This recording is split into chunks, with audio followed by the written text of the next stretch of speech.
দর্শক, যেমনটা কিন্তু আপনাদের দেখাচ্ছিলাম, ইডেন কলেজ শিক্ষার্থীদের বিক্ষোভ মিছিল অনুষ্ঠিত হচ্ছে ইডেন কলেজের সামনেই।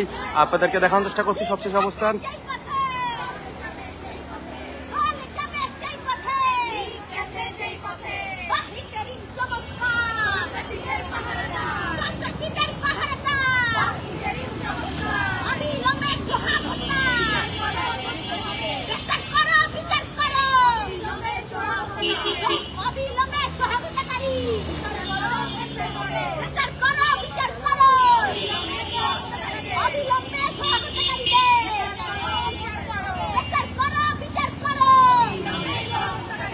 দর্শক, যেমনটি কিন্তু আপনাদেরকে দেখাচ্ছি, সোহাগ হত্যাকারীদের বিচারের দাবিতে ইডেন শিক্ষার্থীদের বিক্ষোভ মিছিল শুরু হয়েছে কিছুক্ষণ আগে।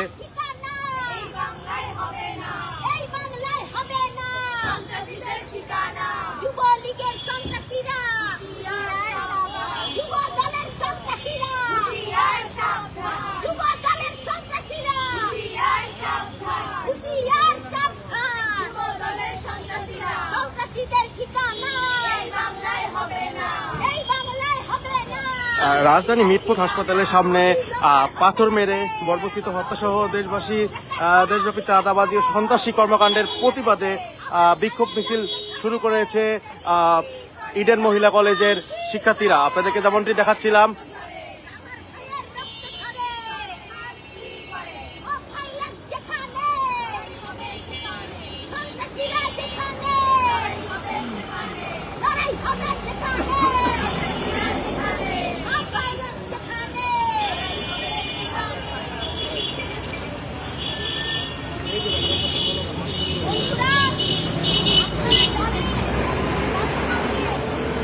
পরে পরে পরে দাও।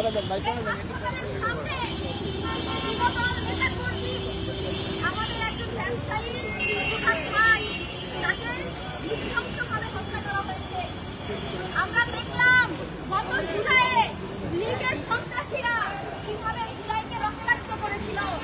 আজকে আবারও সেই রক্তক্ষত, সেই ক্ষতকে খুঁচিয়ে এই জুলাইকে আবার ক্ষত ব্যবহৃত করলো এই যুবদলের সন্ত্রাসীরা। আমরা তাদেরকে হুঁশিয়ারি দিতে চাই, আমরা ইডেন কলেজের শিক্ষার্থীরা এই যে সারা দেশে এই যে মব সন্ত্রাস হচ্ছে। দর্শক, যেমনটি কিন্তু আপনাদেরকে দেখাচ্ছি, ইডেন কলেজের যে গেটটি রয়েছে সেই গেটের সামনেই তারা অবস্থান কর্মসূচি পালন করছে এবং তারা বিক্ষোভ করছে এবং তারা তাদের যে দাবি সেটি হচ্ছে যে মব সন্ত্রাসের বিরুদ্ধে তারা প্রতিবাদ জানিয়েছে এবং যেমনটি কিন্তু আপনাদের দেখাচ্ছি।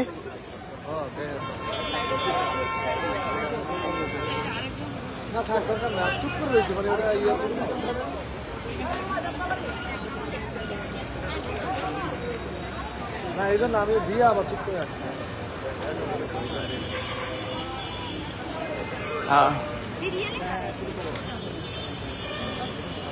আমরা দেখলাম সারা দেশে একের পর এক খুন, ধর্ষণ, হত্যা, পাল্টা হত্যা এগুলো চলেই যাচ্ছে।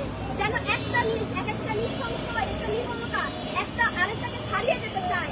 যেন একটা লড়াই লেগেছে কিভাবে কতটা নৃশংস হওয়া যায়, কতটা একে অপরের মধ্যে বিরূপ হওয়া যায়। আমরা তো এরকম বাংলাদেশ চাই নাই। আমরা দেখেছি এই যে জনগণ, এই যে সারা দেশের অপমান মানুষ, এই যে জুলাই অভ্যুত্থান, এখানে তারা যে আকাঙ্ক্ষা নিয়ে যুক্ত হয়েছিল, যে 5ই আগস্ট, এই আগস্টের পরে তাদের আকাঙ্ক্ষা আজও বাস্তবায়ন হয় নাই। আমরা দেখলাম এখানে বিচার, সেই বিচার হলো না, সংস্কার হলো না, চিকিৎসা হলো না। সেই জায়গা থেকে আজকে এই ইন্টারিম সরকারকে আমরা প্রশ্নবিদ্ধ করতে চাই, আপনারা এই 1 বছরে আপনারা কি করলেন? আপনাদের যে খাতা, সেই 1 বছরের খাতায় তো আমরা কোনো ধরনের যোগ্য কাজ আমরা দেখতে পেলাম না। কিন্তু তার জায়গায় আমরা কি দেখতে পারলাম? আমরা দেখলাম ধর্ষণ, আমরা দেখলাম আমাদের ভাইদের গায়ে থেকে রক্ত ঝরলো, আমরা দেখলাম জনগণের জানমালের কোনো নিরাপত্তা নাই। আমরা দেখলাম আমাদের যেই স্বরাষ্ট্র উপদেষ্টা আছেন তিনি কিভাবে নির্লজ্জের মতন তার চেয়ারে একের পর এক এত হত্যাকাণ্ড হওয়ার পরেও সেখানে বসে আছেন। এই ব্যর্থ স্বরাষ্ট্র উপদেষ্টার আর কি কোনো ধরনের ন্যায্যতা আছে এই চেয়ারে বসে থাকার?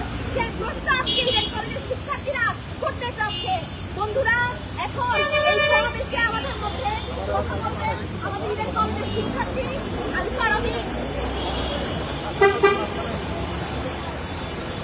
জোরে বলতে হবে।